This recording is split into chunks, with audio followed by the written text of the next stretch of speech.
Tsi pour accompagner les sauts des Allemands. Tiens, Tsi, c'est le nom d'un nouveau podcast. Et même le podcast francophone de Swaski et Combiné Nordique.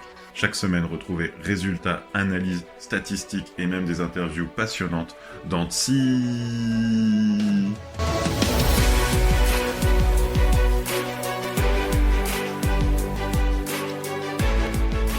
Bonsoir à tous et bienvenue sur TI, le podcast francophone de Swaski et de Combiné Nordique. Bonsoir @Geox120. Romain, comment ça va?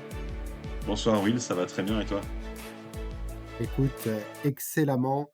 On a un programme assez chargé et on va commencer par la première partie de ce 15e épisode où on va parler de Swaski. On va vous débriefer l'épreuve de Interzarten en Allemagne pour les femmes et de Kulm Bad Mittendorf vol à ski pour les hommes. Ouais, un week-end incroyable. Premier week-end de vol à ski chez les hommes, donc c'est toujours un grand moment. Et puis on a vu des sauts qui vont nous faire parler. Et Interbarton, on avait la chance d'y être. J'y étais tout ce week-end, donc les deux qualifs, les deux épreuves. Et puis c'était sympa de voir de l'intérieur. Et je pense au cours de l'épisode, on vous dévoilera aussi un petit peu les ressentis de l'intérieur. Ouais, exactement. Tsi a été accrédité à Interzarten pour sa première Coupe du Monde accréditée. Donc, on aura hâte que tu nous fasses partager ton expérience en Allemagne sur cette Coupe du Monde filles. Et d'ailleurs, on va attaquer par les femmes avec donc deux épreuves à Interzarten qui est qualifié comme un grand tremplin. Est-ce que tu le qualifies toujours comme un grand tremplin? Non, je vais pas faire de secret. Je l'ai mis dans mes tableaux en tremplin normal. C'est pas, on l'appelle petit tremplin en France, mais ce serait plutôt tremplin normal, tremplin moyen, puisque à 1 mètre près, c'est un tremplin moyen. Et par la taille du HS 111, là, sur ce nouveau profil, c'était la première épreuve internationale sur le nouveau profil. On est à 1 mètre de la différence. Et je pense en termes de vol, en termes de sensations pour les sauteuses, et même ne serait-ce que mathématiquement, on est plus près d'un HS 30 que d'un HS, c'est souvent 135, voire 140 sur les grands tremplins. Donc, moi, je le garde dans la catégorie tremplin normal. D'accord. Bah, au moins, ça, c'était une des premières questions qu'on avait. Et je pense sans faire plus d'attente, la meilleure sauteuse de ce week-end n'a pas gagné. Non, la meilleure sauteuse de ce week-end a gagné les deux qualifs, Voilà. mais elle a gagné les deux qualifs, c'est McLinette, elle a fait deux deuxièmes places, mais elle a toujours été déplacée. Mais c'est vrai elle a montré un gros niveau, et d'ailleurs, elle se hisse à la quatrième place mondiale. Je crois qu'elle gagne 3 places au moins sur le week-end. Heu, c'est vrai qu'elle a pas, enfin, du coup, au tremplin, voilà, c'est pas une Allemande, elle a pas fait de saut, 5 mètres au-delà du HS, donc c'était jamais extrêmement flamboyant. Par contre, c'était toujours des très beaux sauts. Et d'ailleurs, même de façon générale, à Zao, on avait eu l'impression, donc les dernières épreuves là au Japon, avant Interzarten, on avait l'impression que le point K était quasiment le HS, très très peu de sauts au-delà. Alors que là, on a eu vraiment une épreuve qui a utilisé toute la longueur du tremplin. Enfin, d'ailleurs, deux épreuves où on a eu des sauts proches du HS, on a eu beaucoup de sauts entre le point K et le HS. Et du coup, on a bien utilisé la longueur du tremplin. Donc ça, c'était assez plaisant en tant que spectateur. On voyait bien les différences sur les sauts, sans doute à la télé aussi. Et ça a permis aussi d'avoir, bah, voilà, comme d'habitude, on juge aussi la longueur, on est impressionné par le bruit, des skis qui claquent, on est impressionné par le télémark à 110 mètres. Donc franchement, c'était assez enthousiasmant. Ouais, non, je suis d'accord avec toi. La télé, c'était très sympa à voir. Du temps différent sur les 2 jours. Un beau soleil le deuxième jour, un temps plus mitigé le premier jour. Et du coup, des résultats différents pour les favorites, hormis Emma Klinetz. Emma Klinetz qui avait déjà fait 2 podiums à Sapporo et qui donc fait 2 podiums là. Et comme tu dis, qui est en train de remonter à la vitesse de la lumière dans le top 5. Mais attention, face à elle, elle a 2 femmes qui ont gagné ce week-end. Une qui a gagné le samedi, c'est l'Allemande Althaus et une qui a gagné le dimanche, c'est la Norvégienne Anna Odinström.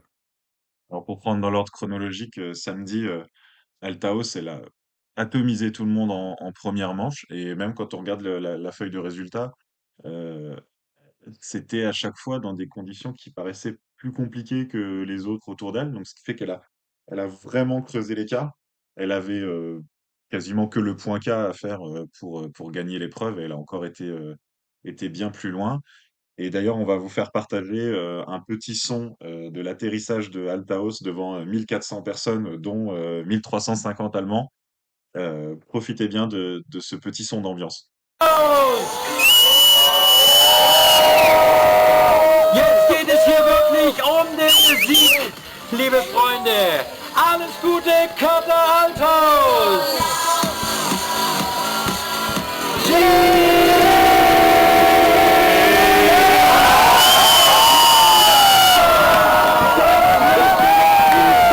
Katharina Althaus! Sensationell! Der Schwarzwälder liegt hier einfach! Sie gewann von den Welt. Und jetzt gleich nochmal alle gemeinsam ganz laut mitrufen, liebe Freunde. Siegerin hier in Hinterzarten ist Katharina Althaus!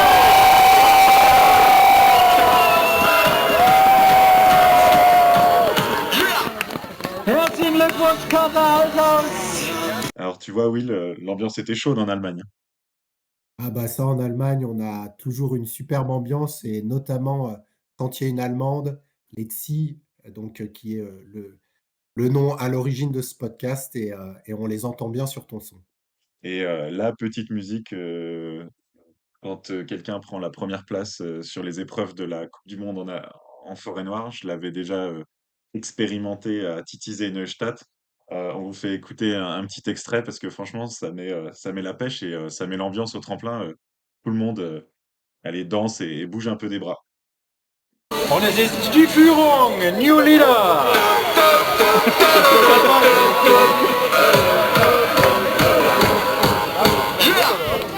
Da geht's weiter!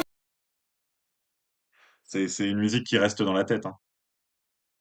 Ah bah ça, moi, de toute façon, la sono, sur les tremplins, c'est vraiment toujours mémorable et du coup, je pense que, si on se fait des awards à la fin de la saison, il faudra nommer la meilleure sono.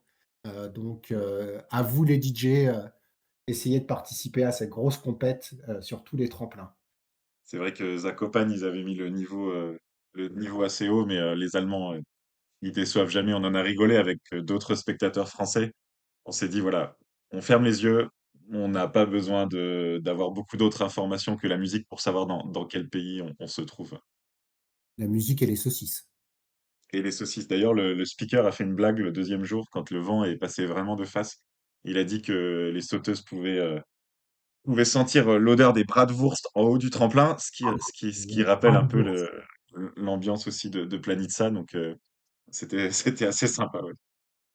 Donc en gros, bah, victoire Bratwurst le samedi, victoire de loin. Et Mmh. McLinech, on en a parlé, est 2e et la régalade, 3e, on l'avait annoncé depuis plusieurs semaines, Abigail Strait, la Canadienne qui parle très bien français, que tu as eu la chance de rencontrer. Oui, franchement, là, bah, c'est assez génial, quoi.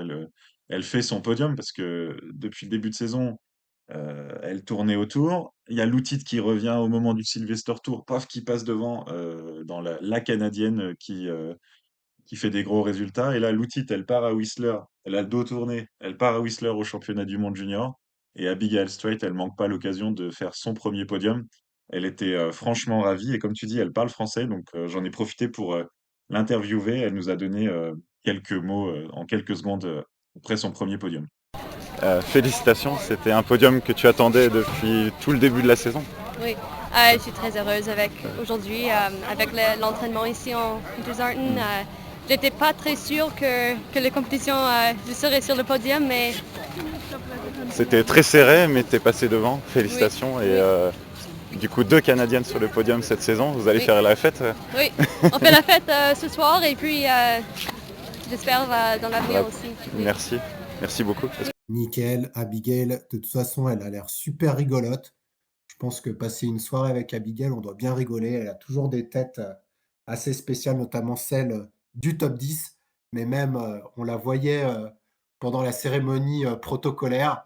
Elle faisait un peu, des, heu, des petits gestes, des machins. Elle a l'air très, très rigolote et c'est vraiment cool que tu l'aies rencontrée. Et puis pour les gens qui ne te connaissent pas, Romain est très, très grand et du coup, il mangeait la soupe, à Abigail. La photo est mémorable et c'est un super souvenir, je pense pour toi.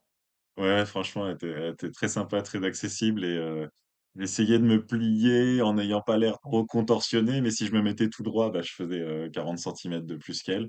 Mais voilà, c'est comme tu dis, c'est un moment sympa et puis bah, elle était très détendue.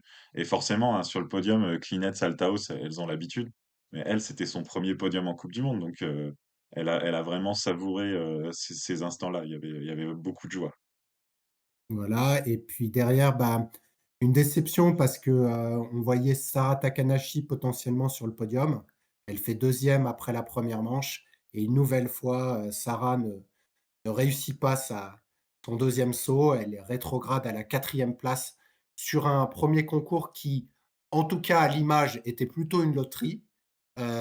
Mais en fait, quand tu as fait les calculs, il n'était pas si loterie que ça. Alors, hem je pense qu'il était quand même assez loterie. Je pense que je vais reprendre les calculs là de ce coefficient de loterie qu'on a mis en place depuis le week-end dernier pour les compétitions féminines, parce que je pense que la densité aussi est moindre dans les compétitions féminines, et donc un saut qui pourrait faire perdre 5 places chez les femmes en fait peut-être perdre 8 chez les hommes. Tu vois ce que je veux Oui, dire? exactement. Oui, parce que tu Donc as la parce que 20e à la 30e place, où il reste plus ou moins les mêmes et donc tu fais jamais de trop grosses rétrogrades, je suis d'accord avec voilà, tu toi. vois, sur ce week-end, il y a que 32 sauteuses qui marquent des points, par exemple, Mmh. malgré un vent variable. Donc, effectivement, il y a une grosse densité qui s'est faite, ouais, comme tu dis, dans les 15-20. Mais après, derrière, ça, il y a une sorte de hiérarchie assez établie. Et ça peut modérer un petit peu. Peut-être qu'un 9 de coefficient de loterie chez les hommes, ça serait peut-être un 7 chez les femmes. Parce que, en effet, il y avait quand même du vent qui était très variable. D'ailleurs, sur la feuille de résultats, c'est vrai qu'au tremplin, on s'en rend moins compte. Euh, à part Altaos qui a eu du gros vent de dos, les 3-4 qui ont eu un peu de vent de face, on les retrouve assez haut dans le classement, quoi. Donc, Mmh. Et puis euh, bah, écoute, tu nous en feras part, pour une analyse plus poussée lors du prochain week-end des femmes.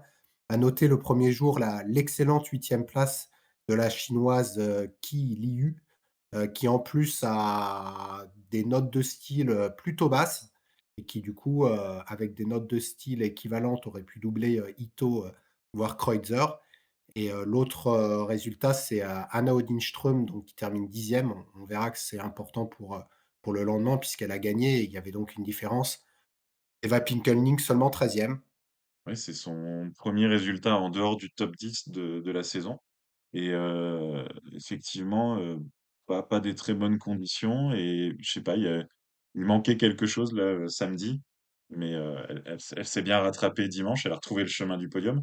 La chinoise vraiment, pour revenir là, Liu Qi, elle a fait 3 bons sauts, quoi. C'était chaque fois qu'elle a sauté, parce que du coup elle sautait plutôt en début de start list.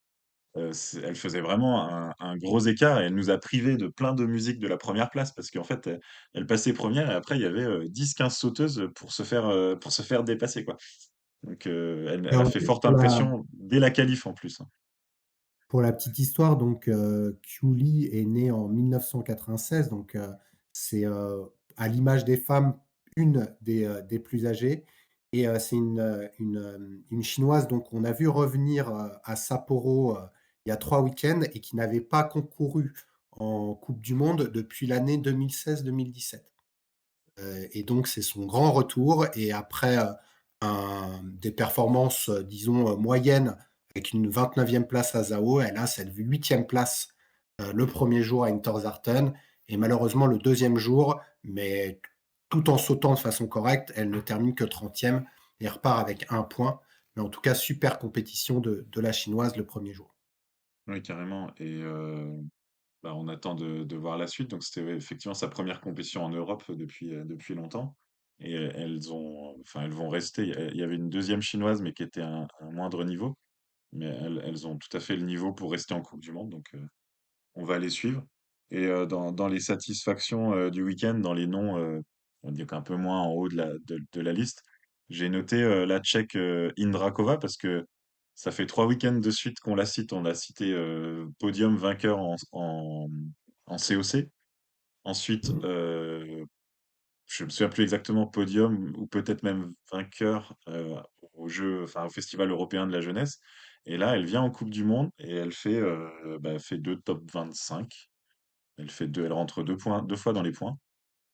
Et donc, oui, voilà, un Là, top. pareil, on n'est pas sur une fille extrêmement jeune, puisque Indrakova a 25 ans.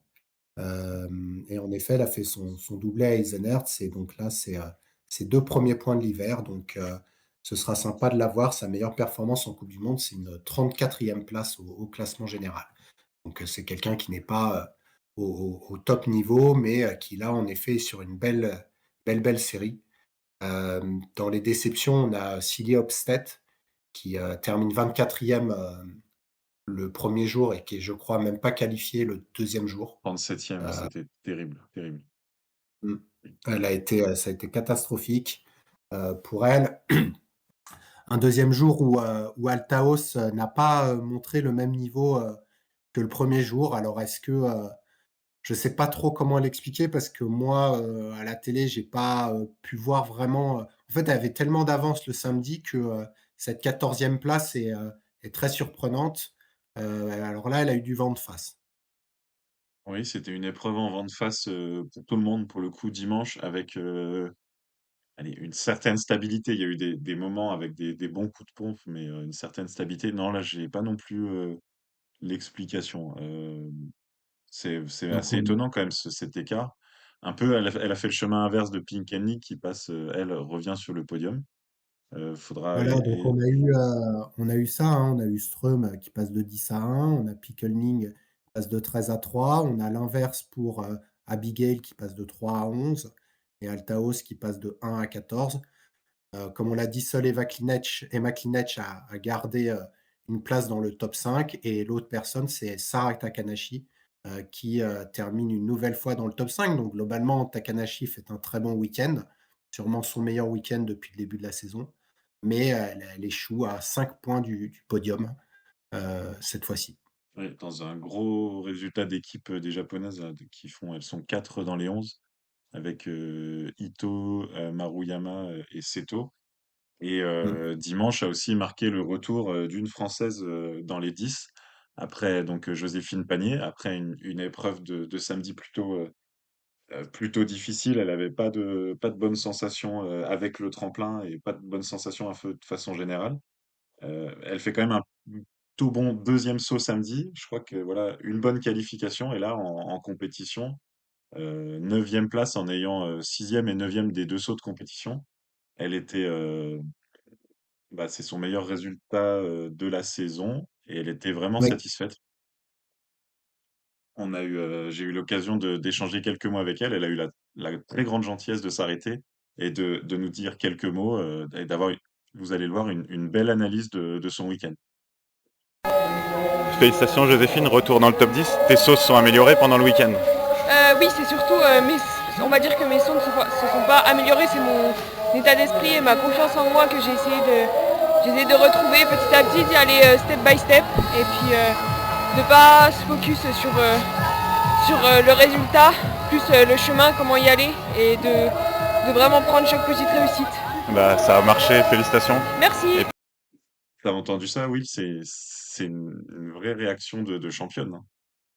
ouais, comme je te l'ai dit, on voit une maturité, hein, Joséphine Panier qui n'a que 20 ans et qui, du coup, avec cette 9e place, fait son meilleur résultat de l'hiver. Il faut remonter à une 7e place à Lillehammer en mars dernier et son podium, bien sûr, à Inzenbach en février de l'année dernière pour retrouver un niveau. Et c'est tout bénéfique donc pour Joséphine qui rentre maintenant dans la période la plus intéressante avec l'Euro-Air, le possible vol à ski et les championnats du monde de saut à ski.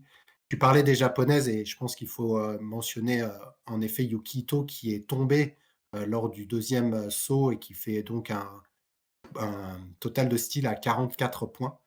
Si on rajoute, entre 8 et 10 points, elle aurait été sur le podium. Donc, je voulais mentionner, cette performance, hein, de Yuki Ito qui elle aussi, revient à un très bon niveau. Elle l'avait déjà eu à Sapporo, mais de voir les Japonais, là, comme tu l'as dit, les unes après les autres sur un tremplin, européen, dire qu'elles ont retrouvé, une soif de saut, à la suite de la tournée japonaise, chez elles. Oui. Et je voulais finir avec un peu, on va dire, peu des encouragements. C'est pas de grandes satisfactions, mais c'est pas des déceptions. Il y a, Selina Freitag qui a mis des télémarques ce week-end. Donc je pense que Ah. ça vaut le coup parce que là, j'ai vraiment, je regarde un peu à part Ito et Takanashi, un peu en dents de scie, mais déjà quand même mieux qu'Azao. Je pense que la préparation du tremplin, nous, on s'en rend pas compte, visuellement. Mais il doit y avoir quelque chose avec ça aussi parce que là, ce week-end, les posées étaient vraiment très très correctes. D'ailleurs, quand on voit la ligne de stats, on a que des sauts à plus de 50, 52 points.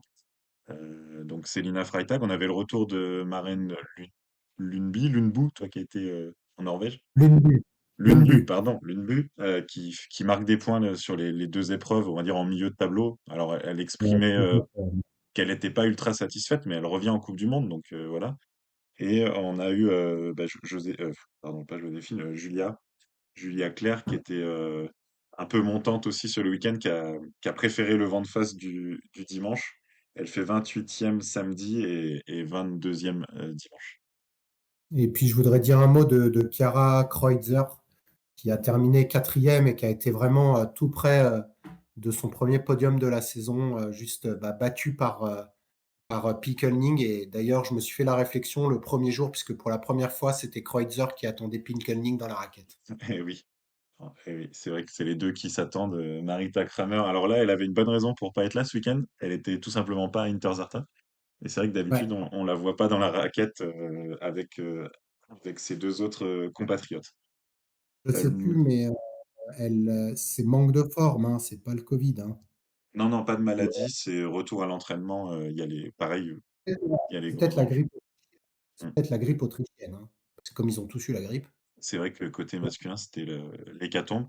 Et donc, si tu as encore des choses à dire sur les épreuves féminines, Non, je pense qu'on a bien débriefé et merci en tout cas de nous avoir ramené, quelques souvenirs, audio de Interzarten. C'est sympa que tu sois allé là-bas pour nous faire vivre, cette épreuve de l'intérieur. c'était pas un gros sacrifice, c'était surtout aussi un gros plaisir pour moi. Donc, surtout très content de le faire partager. Et donc, le prochain week-end, on reste en Allemagne et c'est déjà le week-end prochain, très bien comme ça. Et c'est sur le plus gros tremplin de la saison, si on enlève le possible vol à ski. Donc, c'est rendez-vous à Willingen sur le HS 147 pour avoir le niveau pré-vol à ski et pouvoir faire flamber les comparatifs petits et grands tremplins. Voilà, donc Vlingen, en même temps que les hommes, donc on va réavoir un week-end commun qui pourrait inaugurer, de ce qu'on aurait, potentiellement en Allemagne, pour la tournée, croisons les doigts.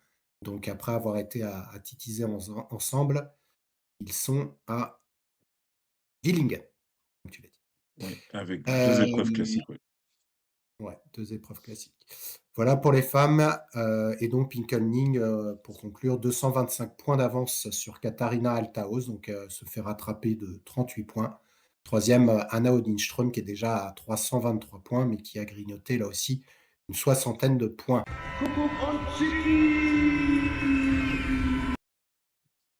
On va passer à Kulm. Oui, oui, oui, du vol à ski. Un grand plaisir, retour du vol à ski. Donc on revenait, d'une tournée au Japon et on revient à Kulm, comme on l'avait dit, la semaine dernière, un tremplin qui n'avait pas été visité depuis 2020 et pourtant, un tremplin que j'adore et que je trouve qu'il faudrait vraiment y aller chaque année. Je comprends pas, en fait, qu'on n'y aille pas, Mmh. mais bon. C'est toujours bien Bah, préparé, il faisait bon. Il y a eu des sauts super, et du coup, c'était vraiment un plaisir, de retrouver les voleurs à Kulm. Alors je oui, vois que là, tu nous as affiché, l'indice de loterie et oui, oui. Qu'est-ce qu'il nous dit cet indice sur les 2 concours de Kulm? Donc, déjà, je partage comme toi vraiment le bonheur du vol à ski, surtout qu'on a eu, surtout les premiers jours, pas mal de vent de face qui donnait assez peu d'élan et des sauts extrêmement rasants. Enfin, je pense que tous ceux qui ont regardé se sont régalés des sauts. On reviendra sur les styles de sauts. Et alors la loterie, je pense que en vol à ski aussi, c'est beaucoup plus sensible à mon avis au vent, parce que là, quand on avait des sauts, par exemple samedi, avec du vent de face, mais c'était très limite, hein. Les sauteurs, ils passaient des fois à 10 centimètres, donc il suffisait d'un filet de vent de moins, et pof, ils se reposaient sur la bosse. Donc ça donne un coefficient de loterie assez élevé autour de 6 points. Je pense qu'il ne reflète pas tout à fait le ressenti. Je sais pas ce que tu en penses. Non, moi, j'ai trouvé que, alors en effet, on a eu, il y a une grosse différence de niveau entre le début de la start list et la fin de la start list et pour pouvoir compenser ça, les portes, enfin les gates sont les plateformes sont abaissées au fur et à mesure. Heu, Globalement, j'ai trouvé les 2 concours plutôt stables, le deuxième plus que le premier, donc ça se voit sur ton indice, mais je trouve que ça reflète pas mal. Je pense en effet, il y a un truc vol à ski parce que j'ai pas eu le même ressenti du tout qu'à Zakopane, hein. On a C'est clair, attendu ouais. un peu. C'est pas une cata, hein. Voilà, c'est ça. Mais il n'y avait pas eu d'énormes changements un peu en milieu de manche. Et c'est vrai que dimanche, c'est très stable. C'est la troisième épreuve la plus stable de la saison. Et il y a un Mmh. seul sauteur qui a eu un écart de plus de 10 places. C'est Peter Preutz qui s'est perdu en Heu, deuxième manche. Mais là, je pense que c'était plus sur le niveau de saut et que le vent y était vraiment pas pour grand-chose. Parce que les sauteurs, ça reste des êtres humains. On commande pas des concours de vent, on commande des concours de saut. Donc, c'est mmh. normal qu'il y ait un peu d'écart aussi entre les sauts. Donc, voilà, c'était juste pour dire que finalement, on a eu un beau week-end dans des conditions qui permettent une analyse assez fine, justement, du niveau des uns et des autres. Et du coup, week-end stable et puis victoire stable avec, un homme qui a dominé, les 2, concours puisqu'il gagne les 2 concours, c'est, Halvor Egner Granerud, donc vainqueur des 2 concours à Kulm et qui, bah, comme tu l'affiches, prend la tête de la coupe du monde et en fait, il prend la tête de la coupe du monde de vol, mais aussi de la coupe du monde, classique. Oui, oui, samedi, là, il prend le maillot jaune, donc le voir sauter le maillot jaune dimanche, ça faisait tout bizarre. Je t'ai envoyé un petit SMS parce que c'est vrai que finalement, depuis Wisla, il y avait que Koubaki qui avait eu ce maillot jaune. Et Mmh. on l'avait vu venir, hein, ce changement de leader. Et le saut à ski a été fatal à Koubaki. Le vol à ski, pardon. Ouais, non, là, David, on l'a plus reconnu, je pense que, déjà on avait vu à Sapporo où il y avait des préconditions, de vol qu'il était pas, entièrement, enfin son système de vol ne marchait pas très bien. Là, il a été un peu sur courant alternatif et globalement, il a jamais vraiment joué la tête. Il manque de vitesse à la table et en vol à ski, c'est vraiment prépondérant donc David perd des gros points. Oui, il met 40 points sur le week-end, il perd 160 points sur Granerud, qui du coup, non seulement prend le maillot jaune, mais maintenant il a déjà plus d'une victoire d'écart sur Koubaki. Et il reste 4 épreuves de vol à ski cette saison. Donc les jeux sont pas faits, mais il y a une tendance qui se dessine depuis la tournée. Ouais et puis, Granerud, si je peux, citer quelques stats parce qu'il commence à rentrer, sur des stats qui sont assez, intéressants. Donc c'est son 10e podium d'affilée. Il atteint le numéro de 20 victoires et qui d'autre a gagné 20 fois? C'est Andreas Goldberger. Comme quoi, C'est Granerud est arrivé maintenant au panthéon des sauteurs et avec 20 victoires, il est dans le top 15 de tous les temps. ah Donc oui. on est maintenant sur un sauteur qui, commence à faire parler de lui. Il faisait déjà parler de lui, mais je dirais qu'en 3-4 saisons là, rentrer dans le top 15 des meilleurs sauteurs de tous les temps, on est quand même sur un très, très beau sauteur et je pense que tous les 2 on a bien aimé ses célébrations.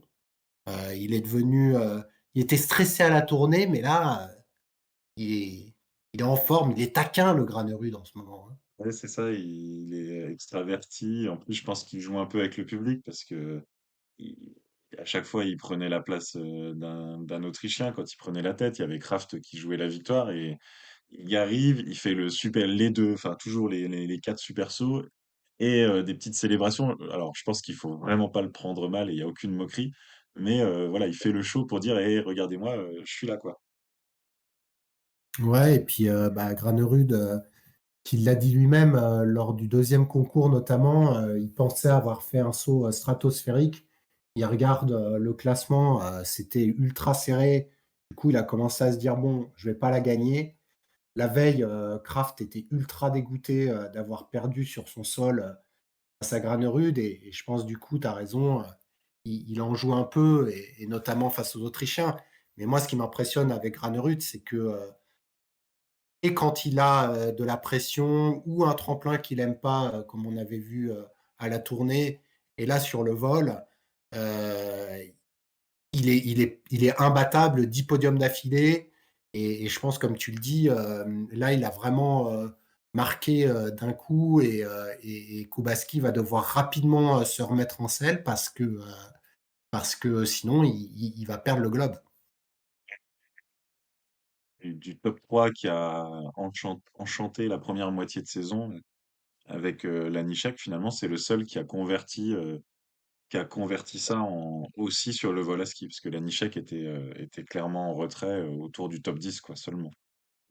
Linchek, qui avait lui aussi pas très bien sauté à Sapporo.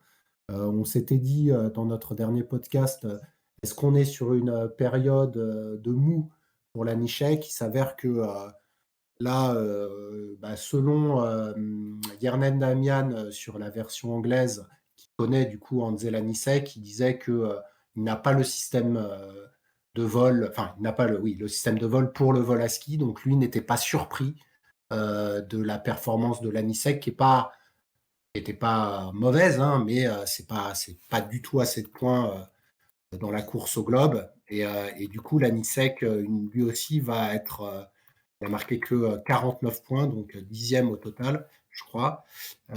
Et du coup, Lanisek, s'il perd lui aussi 150 points tous les deux concours de vol, ça va être compliqué pour le globe, sachant qu'il part de plus loin. C'est vrai que ce week-end, enfin, c'est ça qui est génial avec le vol à ski, c'est que ça nous sort de notre quotidien, que du coup, il n'y a pas de petit tremplin ou très peu dans les compétitions masculines. Et ça nous sort du top 5 de d'habitude. On avait, voilà, il y a des systèmes de vol qui marchent et c'était assez génial de les observer, de voir là leur position en l'air. Je crois que c'est un peu le H qui est le grand vainqueur en ce moment, les systèmes de vol qui volent bien et de voir aussi cette accélération en l'air des meilleurs voleurs.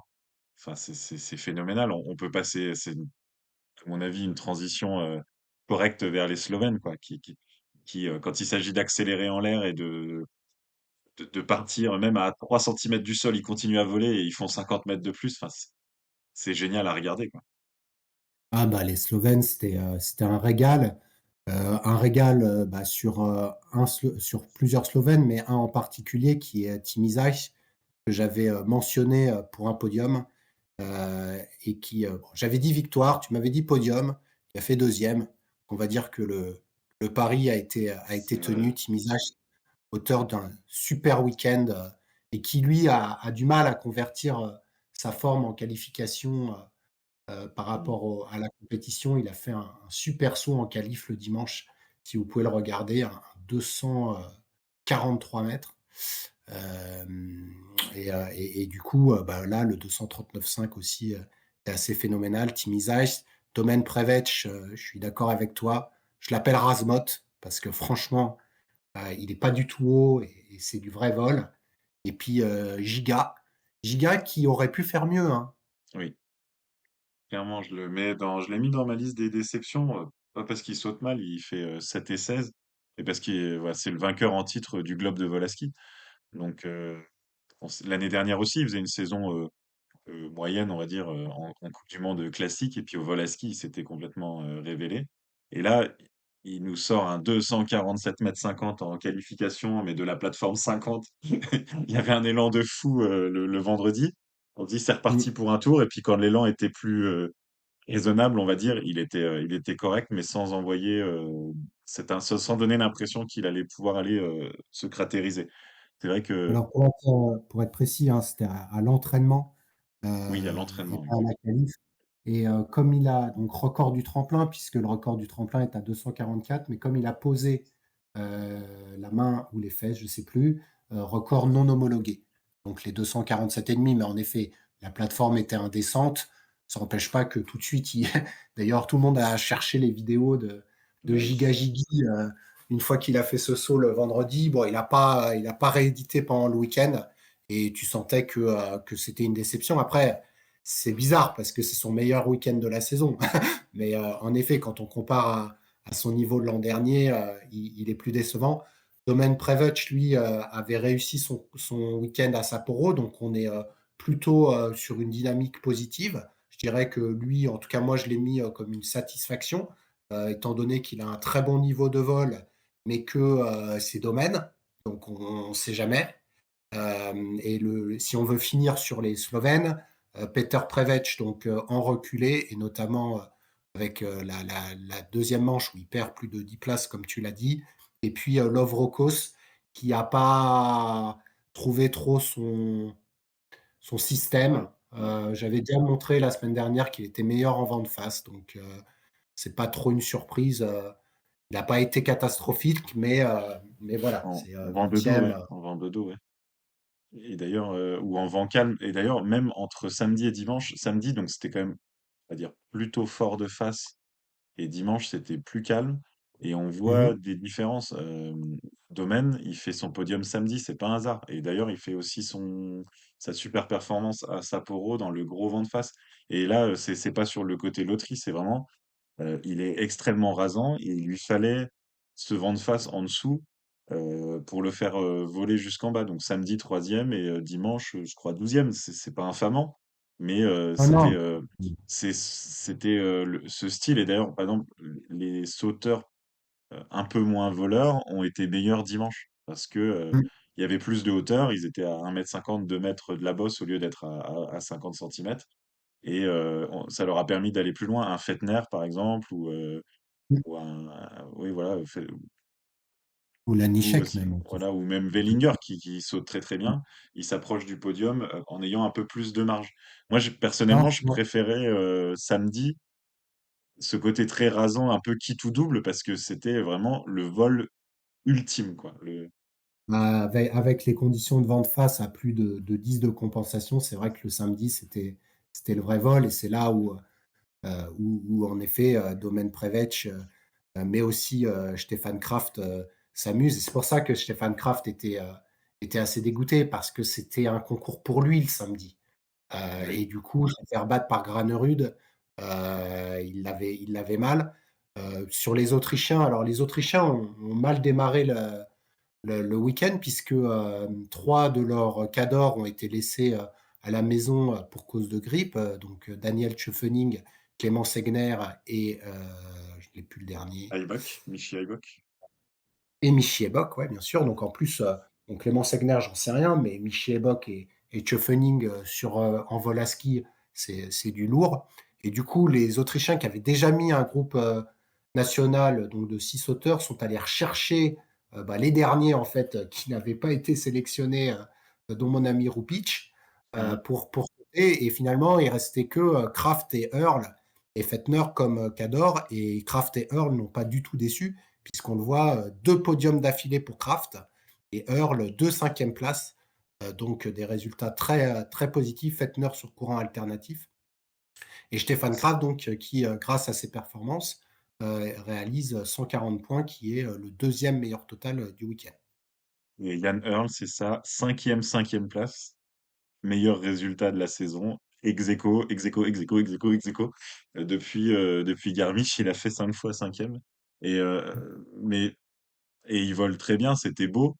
Mais je sais pas, voilà, c'était des vols plus classiques, on va dire, plus conventionnels Et d'ailleurs, et c'est moins c'est bien ce marquants, que quoi. C'est bien que tu mentionnes Yann Earl parce qu'il y a une autre compétition qui va être assez intéressante à suivre. C'est le nombre de places dans le top 10 sans faire de podium. Je te donne pour Mais l'instant le classement. C'est Camille Stork qui est en tête avec 10 places et pas de podium, suivi par Yann Earl, Schöffening et Wellinger qui ont 8 top 4 à top 10 sans podium. Donc voilà. Et Miché et Bock avec 7. Donc on va les suivre, hein, ces poules celle-ci, d'or du podium. Juste une mention sur Stéphane Kraft, parce que je parlais de Granerud avec son entrée dans les grands des grands, mais Stéphane Kraft, il s'avère qu'avec ses 2 podiums, il est maintenant à 89 podiums en carrière. Il vient de dépasser Gregor Schlierenzauer et il devient maintenant le 3e meilleur sauteur de tous les temps en termes de nombre de podiums. Il est seulement à 3 podiums de dépasser Adam Małysz. Donc, on est là popularité. aussi. Voilà, régularité, moins de victoires que Granerud, mais on est sur en nombre de podiums, c'est quand même phénoménal, quoi. Il va devenir 3e de tous les temps et il n'a pas fini. Alors, par contre, c'est Yann Ahonen qui est en tête avec plus de 100 podiums. Je ne pense pas qu'il les fasse. Je ne sais plus quel âge il a, Kraft, mais il y en a encore une bonne vingtaine là à faire de podium. Ça va être chaud, hein. Ouais, et Kraft, il a été, c'est vrai que sur certaines saisons, et il peut tout à fait, ça peut correspondre au moment de l'année là où il se chauffe, le premier vol à ski, et il peut faire Mm. 10 podiums pour finir la saison sans aucun problème, même si pour le suspense, on serait preneur qu'il y ait un peu de jeu. Dans les satisfactions, à dire dans un peu plus loin dans la liste, je voulais mentionner Schnitzel, Mhm. parce que j'avais été un peu rude avec lui le week-end dernier à Sapporo, en disant ouais, je suis content qu'il soit pas sur le podium à cause de la loterie. Et bah, il nous fait 2 top 20 et il nous fait des. J'ai mis à la domaine en fait vraiment cette capacité à voler quoi. Il fait partie des voleurs en fait. On saura maintenant, on peut le garder dans la famille des voleurs. Euh, et même notre ami Oswald aussi qui sait voler. Ah, Il sait peut-être pas se prendre d'impulsion, il fait un truc assez bizarre. Par contre, une fois qu'il faut voler, il y avait de quoi faire. Donc, c'était il est allé loin, lui. des petits clins d'œil. Ouais. Je vais rajouter un Norvégien sur ta liste, Daniel André Tandeux, et tu me le feras Oui, rappeler parce que quand on parlera de Willingen, je reparlerai de Daniel André Tandeux. c'est Et vrai, c'est Daniel vrai. André Tandeux, sa performance est d'autant plus. Alors, il n'a pas été, je ne sais plus quel est son meilleur Bah, il fait 12 résultat. et 11, hein, donc c'est bien, hein. C'est Oui, c'est vraiment bon. bien. C'est surtout que c'est un gars qui s'était pris une boîte énorme à Planitza. Et franchement, ressauter en vol à ski pour Daniel André Tandeux, c'est compliqué, quoi. Donc, je trouve que j'ai vraiment bien aimé son week-end là, de le revoir dans les petites pastilles de top 10. C'était vraiment sympa. Dans les Ouais. déceptions, donc on a parlé de Kubaski. Je voulais évoquer Peter Prevec, hein, dont on a parlé, et puis Robert Johansson. Je ne sais pas si tu en as d'autres, toi, dans ta Bah, liste. Kobayashi, sans être catastrophique, il nous avait tellement enflammé le week-end précédent que là, il est revenu dans le rang sur le vol à ski. Donc, Mhm. on va voir si c'était plutôt à cause de son système de vol ou le retour en Europe. Je pense que c'est le système de vol. Je sais pas ce que tu en penses. Il fait partie de ces sauteurs qui n'ont Euh, pas la plus grosse Yerna- accélération en l'air. Ouais, voilà. Après, Yernaï Damian mentionnait plutôt le décollage, donc je ne sais pas. On va voir. Je pense que, comme tu dis, là, Kobayashi, il faut le rejuger à Willingen. Le vol à ski reste tellement spécifique. Après, il avait bien performé en vol à ski l'an dernier, hein. Je dirais que voilà, on aurait Ouais, pu mais s'attendre à ce qu'il fasse pareil qu'à Sapporo. Il est rentré dans le rang, ça, tu as tout à fait raison, hein. un vol à ski en mode Vando, bah, alors c'est sûr, on devient un peu exigeant. Mais un vol à ski de Vando avec 6 mètres au-dessus de la bosse, ben, on retrouve pas les domaines Preutz, on retrouve les Karl Geiger champions du monde à Planitza au mois de décembre, tu vois. Donc Mm. là, ça joue plus sur la forme du moment, tu vois. Storr qui fait des podiums aussi il y a quelques années à Oberstdorf, je crois, mais avec des sauts qui n'avaient pas l'intensité qu'on a pu avoir ce week-end. Ce week-end, c'était vraiment la quintessence du vol et enfin, je me répète, mais c'était incroyablement spectaculaire. Et D'ailleurs, notamment dans le spectaculaire, Andreas Wellinger, donc, que tu as mentionné. Je pense que Andreas Wellinger, c'est d'autant plus intéressant que depuis la tournée, on le mentionne régulièrement comme un des tout meilleurs et que Quand tu enchaînes comme ça, les week-ends, Zakopane, puis Sapporo, puis Kulm, sur des tremplins vraiment différents, hein, entre celui à grosse vitesse à Zakopane, à Kulm aussi, hein, Sapporo, il y avait moins de vitesse à la table et le fait qu'il soit très régulier, il se peut que Wellinger se positionne petit à petit pour faire une médaille à un grand championnat parce qu'il a cette capacité-là et il a vraiment tiré cette équipe d'Allemagne à laquelle il manquait, Karl Geiger et Philipp Raimund, qui ont été mis au frigo par Handgarer. Oui, et qui ont bien fait de pas venir, hein. Je pense avec leur système de vol, il y avait pas grand-chose à tirer ce week-end.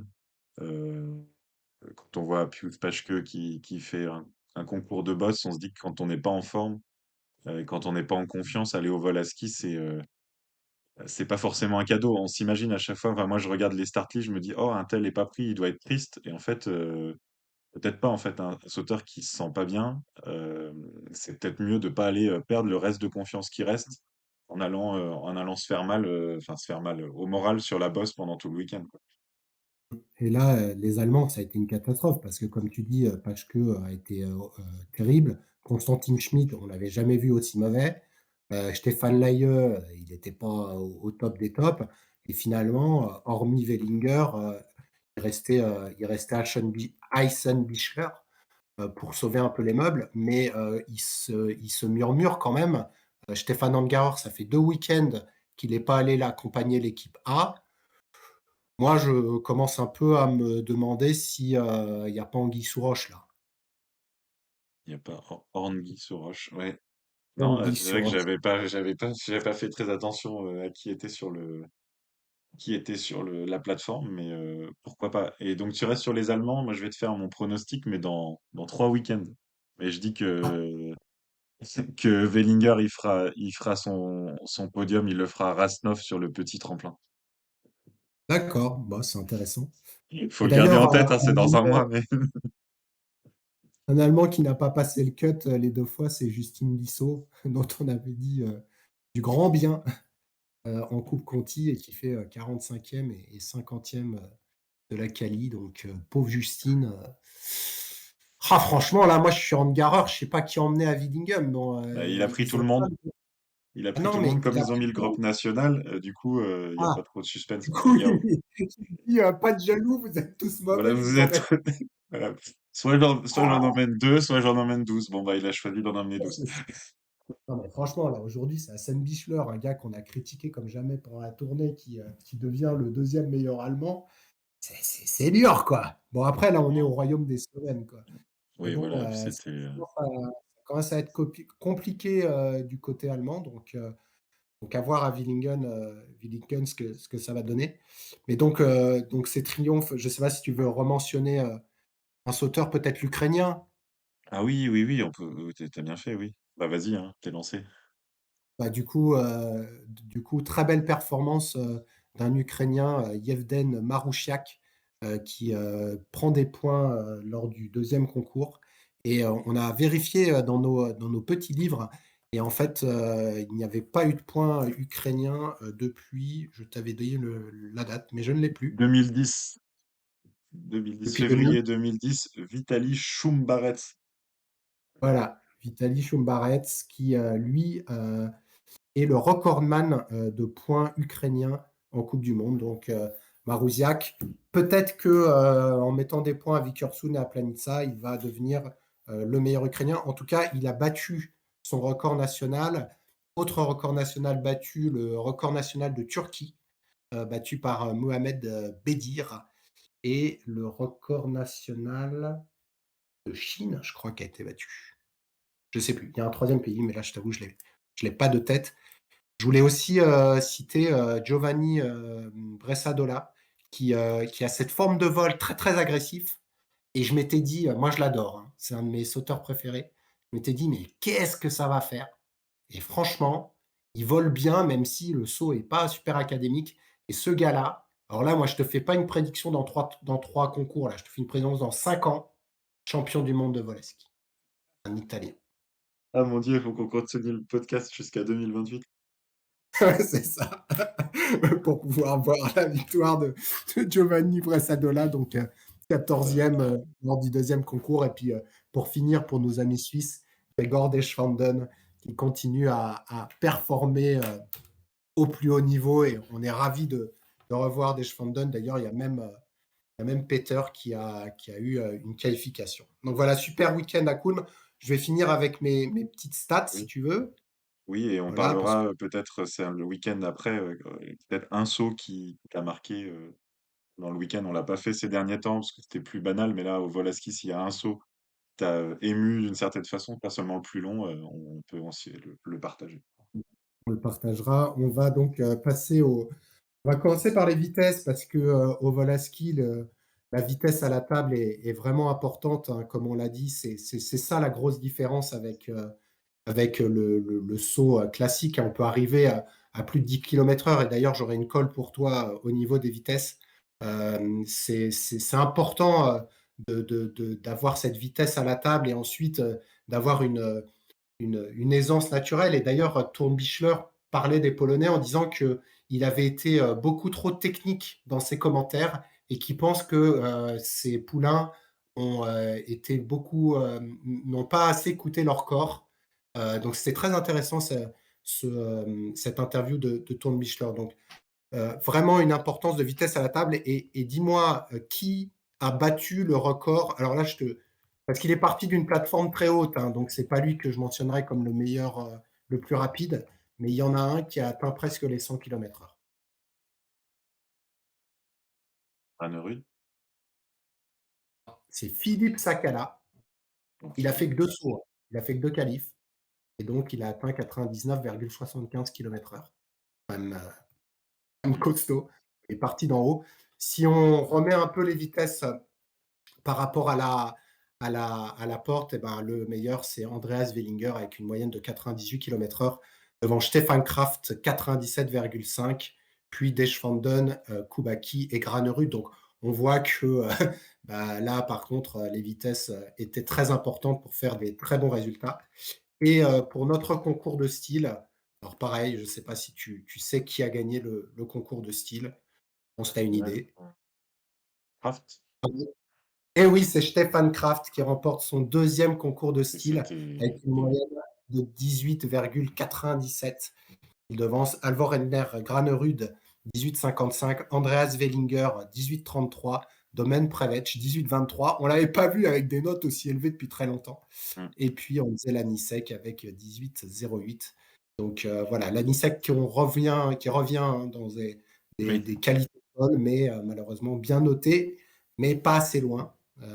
Donc voilà, pas assez vite, hein, on l'a vu, hein, il n'est pas dans les top vitesses.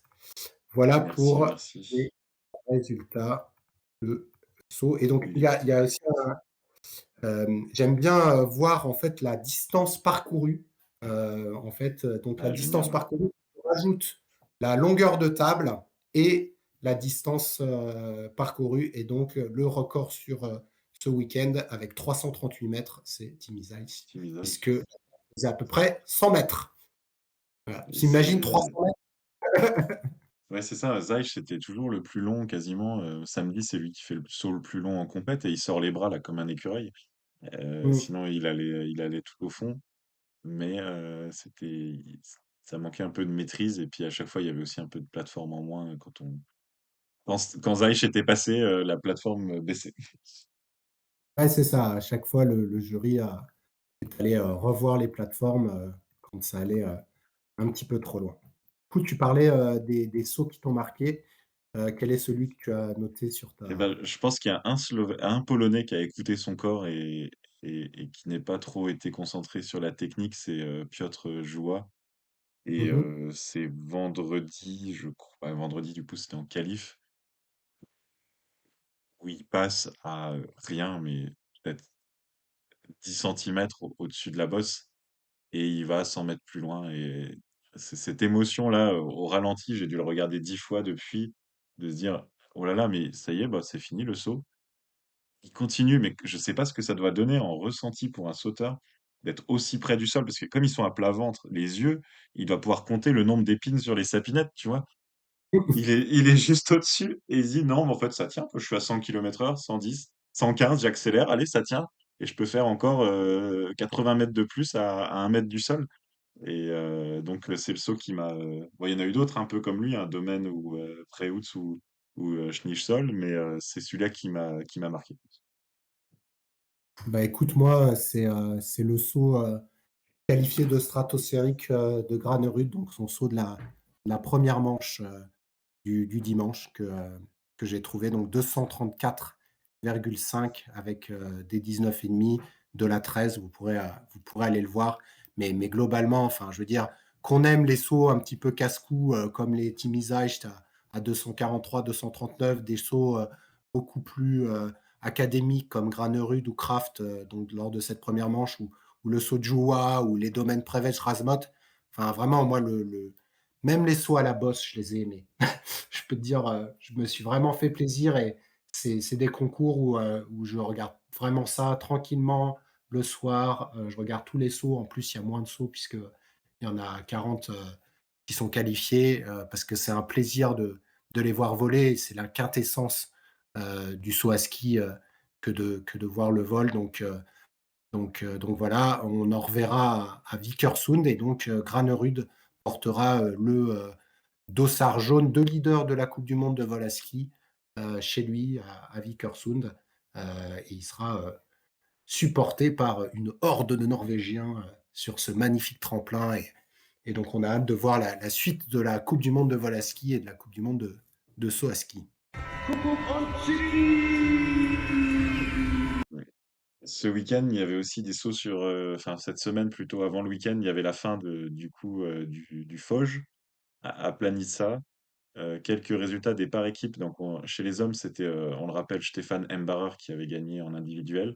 Et sans Mmh. surprise, c'est l'Autriche qui a gagné l'épreuve par équipe masculine avec 75 points d'avance sur les Polonais. Donc, vraiment, ils ont écrasé quoi. Tous les sauteurs, ils sont un ou deux de leur groupe. Euh, et l'Allemagne troisième avec largement devant la Slovénie. Donc et voilà. Et chez les Français, ils se sont pris la huitième place avec Mathilde Delot, Célestin Méline, Faustin Moureau et Matteo Vernier. Dans le par équipe féminin, il y avait 5 équipes engagées. C'est la Slovénie qui a écrasé, mais alors là, enfin, j'avais jamais vu ça. Elles ont 203 points d'avance sur la deuxième équipe. Donc, ça veut dire qu'elles auraient pu. J'avais fait le calcul, j'aurais dû enregistrer. Je crois qu'elles auraient sauté à 3 en gardant Nika Preutz. Je crois qu'elles auraient gagné. Donc, bon, voilà. Et en Italie, retiens le nom là de Greta Pinzani parce que elle a aussi fait le combiné. On en parlera plus tard. Et l'Allemagne prend la troisième place, Pologne quatrième. Et il y avait un par équipe mixte. Et donc, bah, la jeunesse slovène qui l'emporte devant les Polonais et les Allemands. Et les sauteuses autrichiennes n'ont pas permis d'avoir une médaille, alors que les hommes se sont très très bien débrouillés. Et donc, voilà pour le résultat du Festival européen de la jeunesse côté saut à ski, avec petite question que je m'étais dite.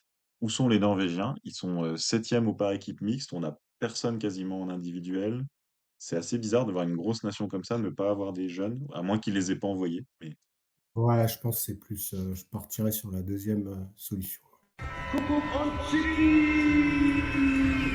Je voulais dire un mot du championnat de France U15. ah On a oui, dit bien sûr. qu'on voilà, donc championnat de France U15 sur le tremplin de la Bresse. Donc on avait les catégories U15, U13 et U7 qui sautaient. Victoire de Marceau Liardon en U15 avec des sauts à 43,5 et 41,5. Il devance Anno Pourradier et Simon Pagné, donc le sauteur de Chaux-Neuve. En U13, la victoire revient à Loris Lecomte, le sauteur de Chaux-Neuve, devant Louis Hatchek-Guézian, sauteur de Courchevel, et Nathan Géin, sauteur de Ventron. Et chez les petits, eh ben, il y avait que des U11 et le vainqueur U11, et c'est Tyler Carroll de Courchevel qui a terminé 35e, donc il a terminé devant des jeunes d'une génération au-dessus. Voilà, donc c'était les U15 à la Bresse. Et donc, qui l'a emporté chez les jeunes sauteuses? Alors, les jeunes sauteuses, donc en U15, victoire de Marion Droz-Vincent du SC Verrières, qui devance Loa Jantet. Il n'y avait que 2 U15 qui vient de Mout. Et chez les U13, victoire de Lou Alaphilippe de Courchevel, qui devance Capucine Ménil du SC Chamonix. Et troisième, Asiloé KU du SA Courchevel. Voilà. Super, merci. On a été très complet sur le saut à ski. On peut juste se dire que la Coupe du Monde se poursuit hommes et femmes à Willingen le week-end prochain. Merci Will. On se quitte quelques instants et on enchaîne sur le combiné. À tout de suite.